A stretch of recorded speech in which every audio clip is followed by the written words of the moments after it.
Bismillahirrahmanirrahim. Assalamualaikum warahmatullahi wabarakatuh. Alhamdulillah.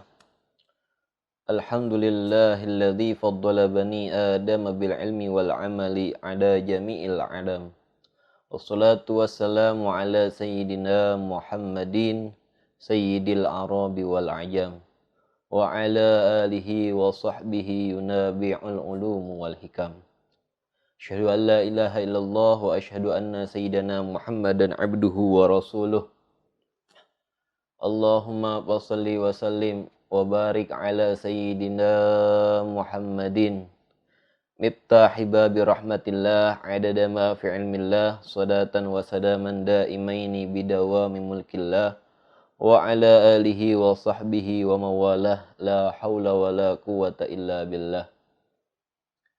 Amma ba'du, subhanaka la ilma lana illa ma 'allamtana innaka antal alimul hakim.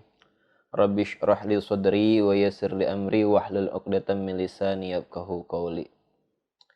Alhamdulillah, puja serta puji syukur kehadirat Allah Subhanahu wa taala, yang mana Allah Subhanahu wa taala masih memberikan kita kenikmatan, terlebih nikmatan yang mulia, yakni ketetapan iman dan Islam di dalam hati kita, sehingga kita masih dapat beribadah kepada Allah Subhanahu wa taala.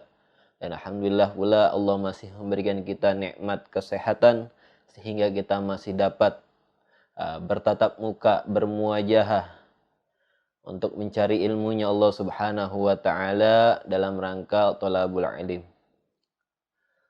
Dan mudah-mudahan, satu harapan dan doa, mudah-mudahan nikmat yang Allah berikan kepada kita, iman dan Islam, terlebih sehat walafiat, bisa menjadikan kita terus bertambah ibadah kita kepada Allah Subhanahu wa taala, dan juga mengencangkan daripada niat kita untuk belajar mencari ilmunya Allah Subhanahu wa taala. Amin ya rabbal alamin.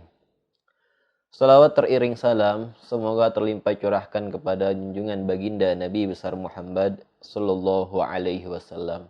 Dan mudah-mudahan kita selaku umat baginda Nabi besar Muhammad sallallahu alaihi wasallam kelak mendapatkan syafaat dari beliau. Amin ya rabbal alamin. Dan mudah-mudahan kita termasuk orang-orang yang terus belajar dan mengamalkan daripada ajaran-ajaran yang dibawa oleh baginda Nabi besar Muhammad sallallahu alaihi wasallam. Alhamdulillah, pada kesempatan hari ini kita masih bisa bertemu kembali dalam rangka mempelajari ilmu tajwid, yakni ilmu yang mengajarkan kita tentang bagaimana tata cara kita membaca Al-Quran dengan baik dan benar. Dan mudah-mudahan kita selalu diberikan semangat oleh Allah Subhanahu wa taala agar senantiasa kita terus memperbaharui daripada bacaan-bacaan kita, dan mudah-mudahan Allah buka daripada semangat kita untuk selalu mempelajari ilmu tajwid tersebut. Alhamdulillah, kita sudah mempelajari diantaranya dalam pembahasan hukum nun mati dan tanwin. Pertama, kita sudah membahas tentang hukum idhar. Kita sudah membahas tentang hukum idgham, baik idgham bila guna ataupun idgham diguna. Dan juga kita sudah membahas tentang ikhfa. Dan yang terakhir dalam pembahasan hukum nun mati atau tanwin, sekarang kita akan membahas tentang hukum yang disebut dengan iqlab. Iqlab, perlu kita ketahui bahwasanya iqlab secara bahasa artinya adalah berubah. Secara bahasa iqlab itu dikategorikan sebagai merubah. Sedangkan secara istilah iqlab itu adalah merubah bunyi daripada hukum nun mati atau tanwin menjadi hukum huruf mim. Jadi merubah bunyi antara baik itu nun mati atau tanwin, merubah menjadi huruf mim. Jadi apabila ada huruf iqlab, yaitu huruf iqlab itu hanya mempunyai satu huruf, yaitu huruf ba. Jadi apabila ada huruf ba jatuh setelah nun mati atau tanwin, maka hukum bacaannya adalah iqlab. Contohnya misalkan seperti yang Yam, harusnya nun mati itu dibaca, tapi karena hukum iklab ini menghilangkan daripada nunnya ini, nun sukunnya. Nah, jadi nggak dibaca yan bagi, nggak dibaca, tapi dibaca iyam, memasukkan huruf nun matinya itu menjadi huruf mim. Yam bagi, yam bagi, gitu. Atau mim baini, begitu. Memasukkan huruf nun sukunnya dihilangkan menjadi huruf mim dan juga disertai dengan dengungnya. Gitu. Jadi kita cara bacanya itu enggak juga dengan mim baini gitu, enggak, tapi disertai ada dengungnya. Mim baini, mim baini, enggak juga dibaca min baini. Itu pasti salah karena min baini itu hukumnya jelas. Tapi sedangkan iklab itu dimasukkan huruf nun sukunnya itu menjadi huruf mim. Mim baini atau summum bukmun atau kiramil bararah, kiramil bararah gitu. Ada disertai dengungnya. Gitu. Jadi huruf iklab itu hanya satu, yaitu huruf ba. Jadi terus nun mati atau tanwinnya itu berbunyi seperti huruf mim, berubah menjadi huruf mim.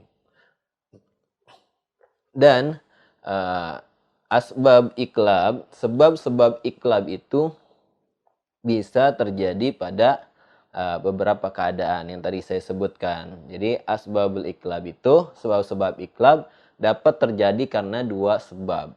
Sebab pertama karena adanya nun mati, sebab kedua karena adanya tanwin. Gitu. Jadi iklab dapat terjadi karena dua sebab. Sebab pertama adalah nun mati dan juga tanwin. Nah, dan nun mati ketika dalam keadaan sebab nun mati ini terjadi pada dua keadaan. Keadaan pertama yakni terjadi pada satu kalimat. Terjadi pada satu kalimat, contohnya seperti yam bagi atau ambiya. Gitu. Itu terjadi pada satu kalimat yang mana hukum nun matinya bertemu dengan huruf ba dalam satu kalimat. Keadaan kedua, hukum nun matinya itu bertemu dengan ba pada dua kalimat. Yaitu contohnya seperti tadi, contohnya mim baini atau mim ba'di gitu. Itu contoh nun mati bertemu dengan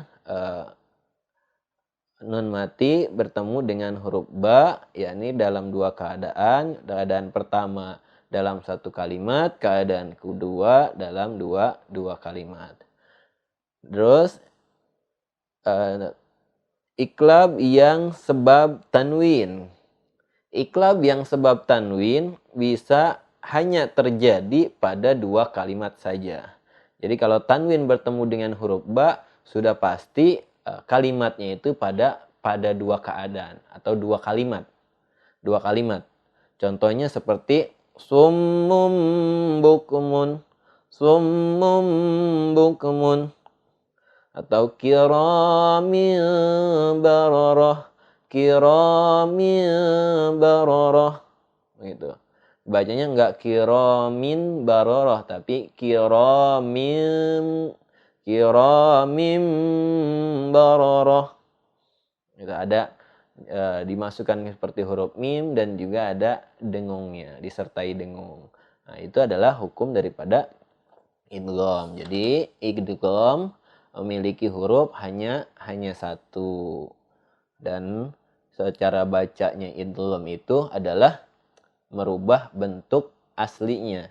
Jadi yang harusnya nun mati ketemu ba itu, jadi nunnya itu dimasukkan bunyi huruf mim. Itu hukum yang terjadi pada iklab. Jadi nun matinya atau nun sukunnya atau tanwinnya itu dihilangkan cara bacanya. Tapi memasukkan huruf nun sukun atau tanwin itu seperti huruf mim.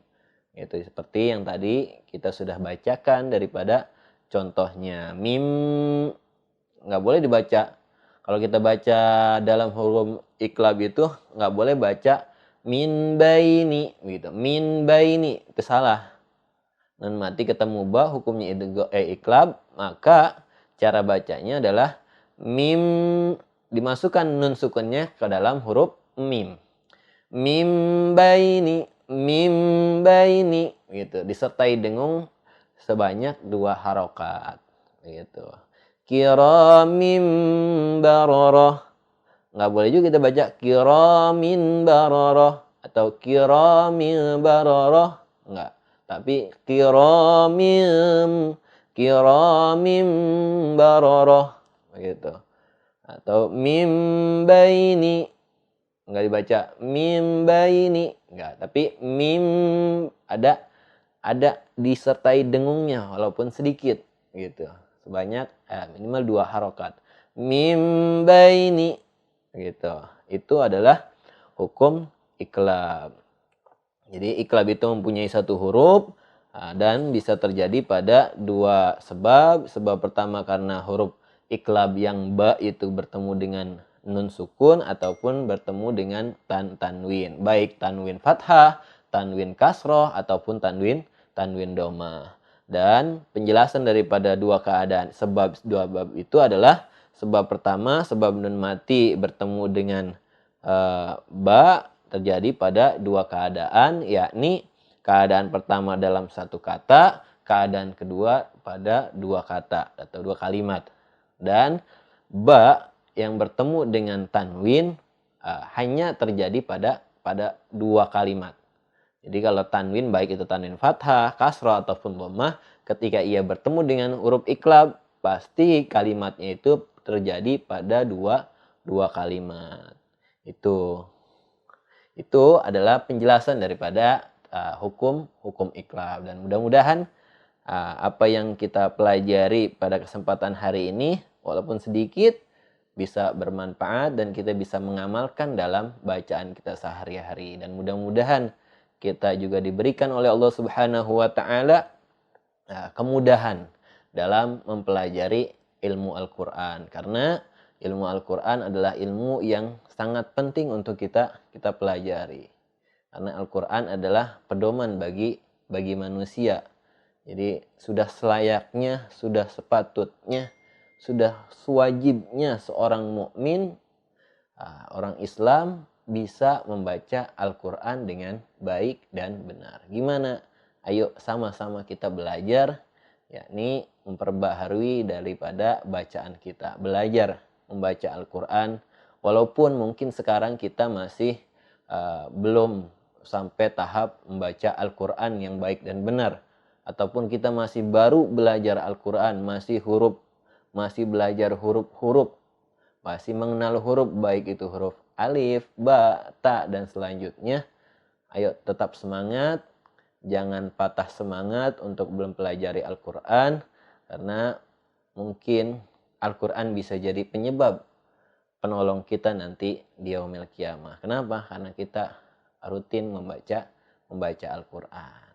Ayo sekali lagi saya mengajak kepada para hadirin semua, jangan bosan-bosan untuk membaca Al-Qur'an dan mempelajari ilmu Al-Qur'an, karena sangat penting ilmu Al-Qur'an ini. 1 huruf yang kita baca di dalam Al-Qur'an maka akan mendapatkan pahala yang begitu banyak. Itu baru 1 huruf. Apalagi kalau kita baca ratusan huruf, puluhan huruf, ratusan huruf, bahkan ribuan huruf yang ada pada Al-Qur'an. Kalau kita baca, insya Allah mudah-mudahan kita mendapatkan kebaikan dari Allah Subhanahu wa taala, dan juga Al-Qur'an tersebut bisa menjadi penolong kita di hadapan Allah Subhanahu wa taala, karena istiqomah kita membaca Al-Qur'an, mendapatkan keridhaan dari Allah Subhanahu wa taala. Dan juga terakhir, kita berdoa sama-sama, baik para hadirin ataupun saya, ayo sama-sama kita terus memperbaharui bacaan kita. Kita jangan patah semangat untuk belajar Al-Qur'an ini, dan mudah-mudahan bacaan kita menjadi bacaan yang kelak menjadi bacaan penolong kita di hadapan Allah Subhanahu wa taala. Amin ya rabbal alamin. Mungkin itu sedikit yang bisa saya sampaikan. Kurang dan lebihnya mohon maaf. Billahi taufik wal hidayah. Wassalamualaikum warahmatullahi wabarakatuh.